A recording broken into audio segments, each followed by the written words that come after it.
Hi, thanks for tuning in to another garden benchtop tutorial. In this episode, we're going to be repotting this Philodendron birkin into some fresh new soil.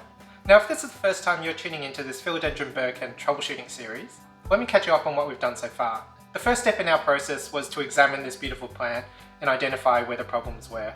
Now to quickly recap on the issues that we identified with this Philodendron birkin, they were sunburn on the top leaves and some browning leaves on the bottom, which we suspect is due to the old soil that this guy's living in, which is something we hope to resolve in today's episode. So let's get started.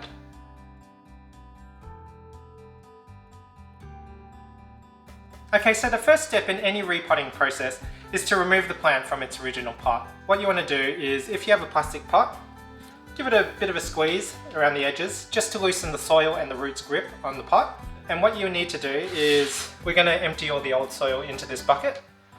But you get your hand and you place it around the base of the plant to support it, tip it upside down and just gently coax it out of the pot. Now it may seem a little bit stubborn, but that's okay. Just keep on working at it and it'll eventually come out.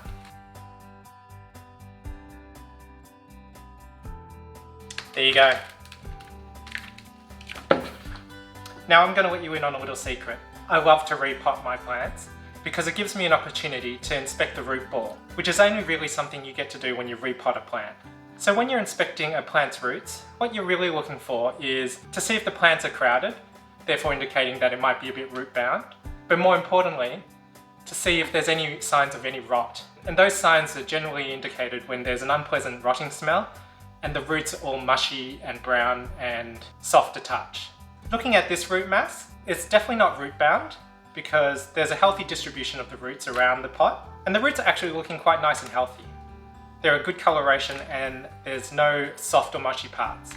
So having done the inspection, the next step is to loosen the old soil, and that's simply done by teasing it out a bit.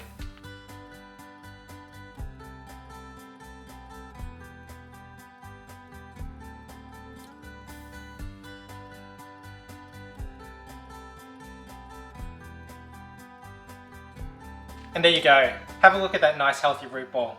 Okay, so now we're going to set this aside and get everything else ready. Okay, so let's now turn our attention to the pots.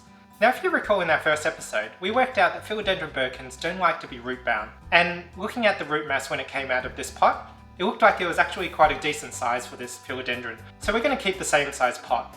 Now you can see there's plenty of drainage holes in this pot, which is fantastic because philodendrons require excellent drainage. The other important factor when repotting a philodendron is the soil that you're using.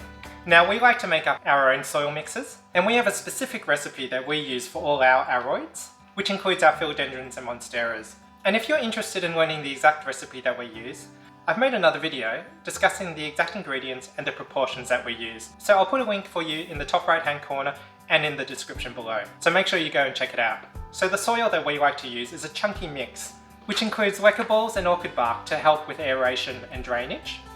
We also include a bit of sphagnum moss to help with water retention, as well as a good base of regular potting mix, because that will give it a bit of variety, as well as some slow releasing fertilizers and nutrients. So the next step is to fill up our pot about a third of the way with our potting mixture. There you go. And what we like to do to help the roots distribute evenly around the pot is to form a bit of a mound of dirt in the middle, a bit like a cone.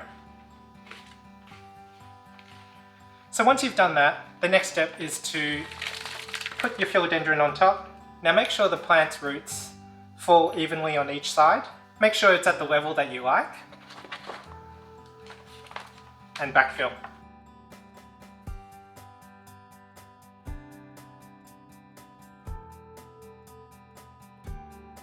Now because we like to use a chunky mix with our aroids, it's always a good idea to get a stick or a chopstick to gently prod around through the soil to fill in any air gaps.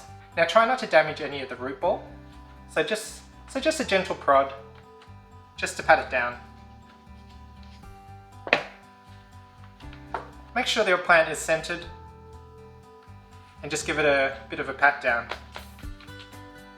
Now you can see that the soil is depressed a bit, so I just like to top it up a bit more. But there you go, we've just successfully repotted our Philodendron birkin. So the next step is to give this guy a healthy watering and making sure any excess water flows freely from the drainage holes. Now, if you don't see any water coming out, I'd highly recommend going through the repotting process. It means that something's blocking the drainage, which is vital for this philodendron to survive. Now, I know it sounds like a lot of work, but in the long run, your philodendron will thank you for it. So the next step in the garden benchtop troubleshooting process is to monitor.